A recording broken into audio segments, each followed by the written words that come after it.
Olubereberye Essula 25. Awo Ibulayimu n'awasa omukazi omulala erinnya lye Ketula.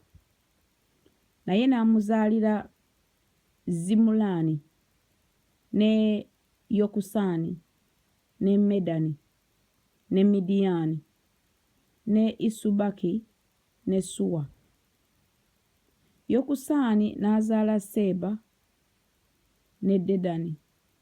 N'abaana ba Dedani abasajja baali Asulimu ne Letusimu ne Leumimu.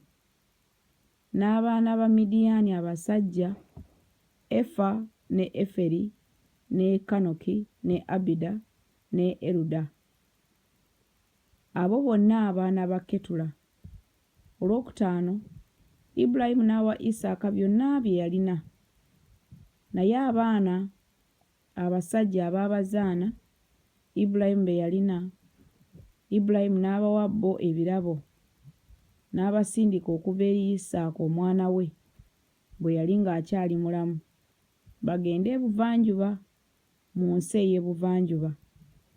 N'ennaku ez'emyaka ez'obulamu bwa Ibulayimu bwe yamala ze zino, emyaka 175. Olw'omunaana, Ibulayimu n'ata omukka n'afa ng'amaze okuwangaala obulungi, ng'amukadde emyaka gye nga gituukiridde, n'atwalibwa eri abantu be. Isaaka ne Isimayiri batabani be ne bamuziika mu mpuku ya Makupeera mu lusuku lwa Efulooni omwana wa Zokali Omukiiti olutunuulira Mamule. Olusuku abaana ba Keesi lwe baaguza Ibulayimu. Ibulayimu bwe bamuziika omwo ne Saala mukazi we.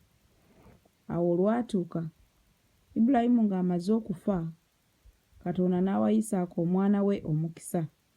Isaaka n'atuulanga mu Beerirakayiroyi 12. Era okuzaala kwa Isimayiri omwana wa Ibulayimu, Agali Omumisiri omuzaana wa Saala, gwe yazaalira Ibulayimu kwe kuno.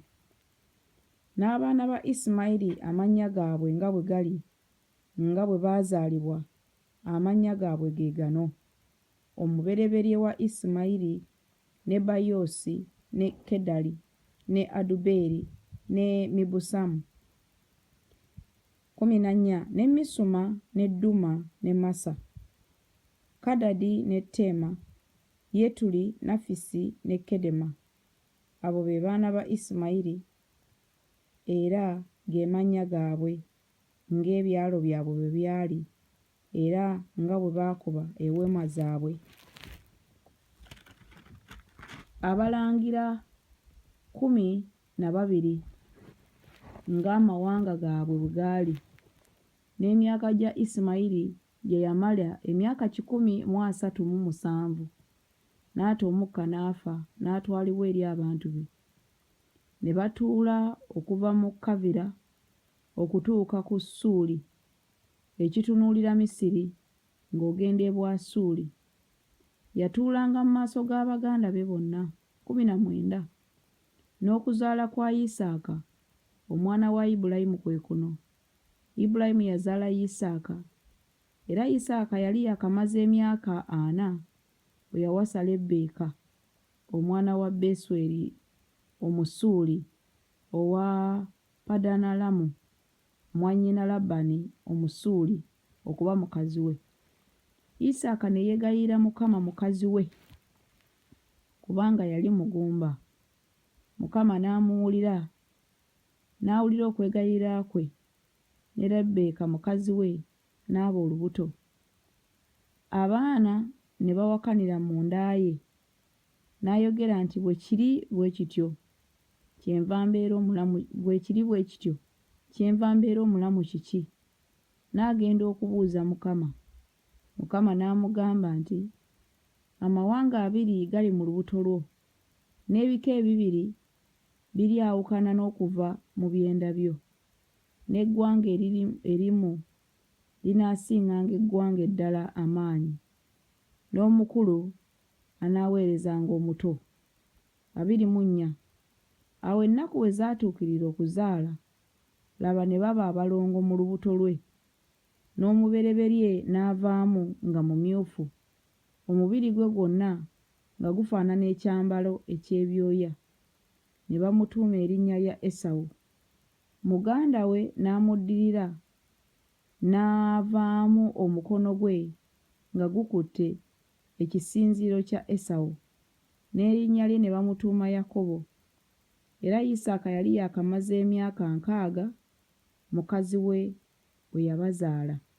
27. Abalenzi ne bakula. Esawu n'abanga omuyizi ow'amagezi, omusajja ow'omu nsiko, ne Yakobo yali musajja muteefu eyatuulanga mu weema.